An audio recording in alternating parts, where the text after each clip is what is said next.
Barbados was the first society in this hemisphere where Africans were the majority. It's the first society in the whole of the Americas where Africans were the majority. The second society in the hemisphere where Africans were the majority was South Carolina.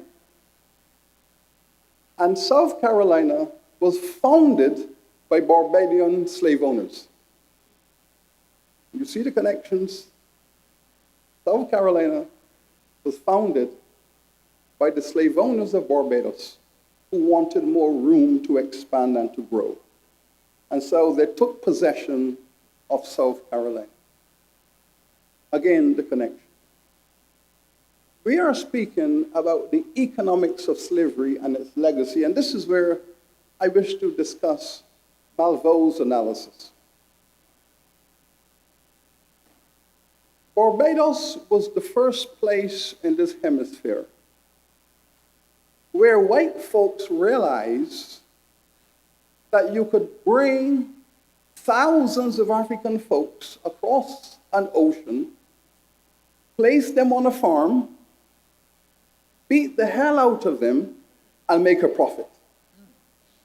That model, the Barbados model, became the model for the rest of this hemisphere. That you could go to West Africa,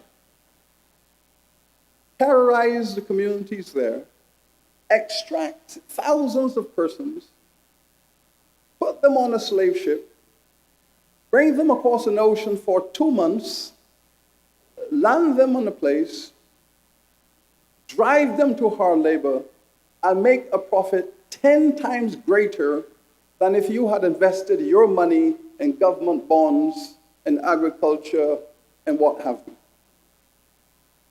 Once that model was established, it became a blueprint for every white person in this hemisphere who wanted to make a quick buck, break all the rules of humanity, drive people into the ground where mortality doesn't matter, make a profit, and become a successful citizen.